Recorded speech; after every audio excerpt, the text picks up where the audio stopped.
الوداد يتأهل إلى ربع نهائي دوري أبطال إفريقيا وينتزع صدارة المجموعة الرابعة من ضيفه زاناكو بهدف بن شرقي. وثلاثية الأهلي في الإسكندرية بمرمى كوتون سبور تمنحه البطاقة الثانية.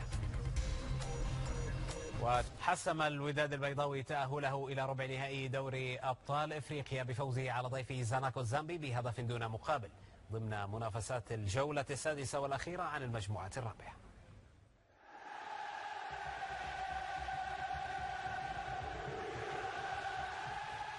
في موعد لكتابة التاريخ اجتمعت أمة الوداد وهتفت بصوت واحد باسم الحمراء.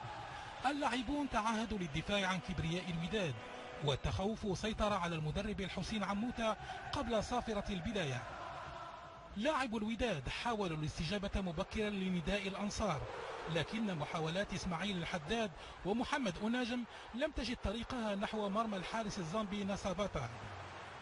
الرغبة في التهديف المبكر جعلت أداء بطل المغرب يطبعه التسرع، فكاد العقاب يكون قاسيا من طرف زاناكو لولا براعة الحارس زهير العروبي.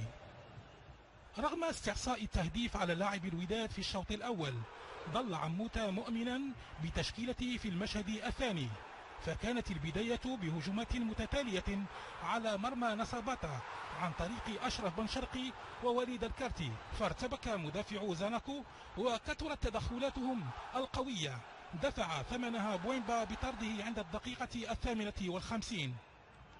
نقص أفقد الفريق الزامبي تماسكه الدفاعي، ما أتاح الفرصة لبن شرقي لانتزاع هدف الفوز والتأهل إلى ربع نهائي دوري أبطال إفريقيا وسط فرحة حمراء في مدرجات ملعب محمد الخامس.